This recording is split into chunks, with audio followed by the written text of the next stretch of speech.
Welcome back. Goshamahal MLA Raja Singh మరోసారి hot comment చేశారు. బక్రీద్ సమయంలో గోరక్షణకు హిందువులు వెళ్లొద్దని పోలీసులు బెదిరింపులకు గురి చేస్తున్నారని ఆరోపించారు. గోరక్షణ చేస్తే కేసులు పెడతామని బెదిరిస్తున్నారని, పోలీసుల బెదిరింపులకు తాము భయపడమని అన్నారు.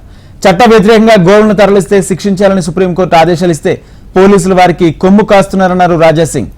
గోవులను కాపాడేందుకు తానే స్వయంగా రంగంలోకి దిగుతానని, దమ్ముంటే తనపై కేసులు నమోదు చేసుకోండి సవాల్ విసిరారు. 17 జూన్ కి బక్రీద్ ఉంది. ఈ బక్రీద్ ఉన్నందుకే హిందూ కార్యకర్తలకి పోలీసు వాళ్ళు ఫోన్ చేసి వార్నింగ్ ఇస్తున్నారు. బక్రీద్ వస్తుంది, నువ్వు బయటికి వెళ్ళొద్దు, ఆవులని పట్టుకోవద్దు, బక్రీద్ ఫెస్టివల్ చాలా వైభవంగా జరపాలి, దానికి మీరు అడ్డుపడొద్దు అని పోలీసు వాళ్ళు ఫోన్ చేస్తున్నారు ప్రతి ఒక్క హిందూ కార్యకర్తకి. నేను పోలీస్ అధికారులకి అదేవిధంగా ముఖ్యమంత్రి గారికి ఒక అడగాలనుకుంటున్నా. సుప్రీంకోర్టు చట్టాన్ని కాపాడే బాధ్యత ఎవరిది? గవర్నమెంట్ది కాదా? పోలీసులది కాదా?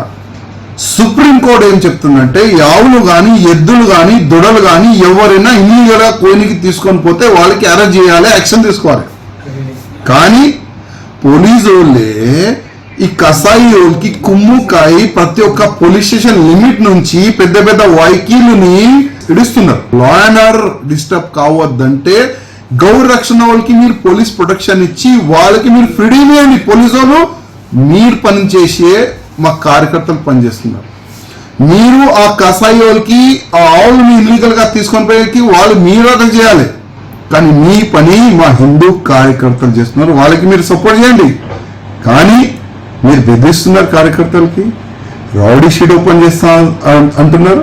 అంటే మేము ఊరుకోవాలా? ఇప్పటి నుంచి నేనే స్వయంగా గౌ రక్షణ గురించి దిగుతా. ఫోన్ చేయండి, నాకు దమ్ము ఉంటే ఫోన్ చేయండి. నాకు వేస్తారా జైలుకి, అరెస్ట్ చేస్తారా? I'm ready.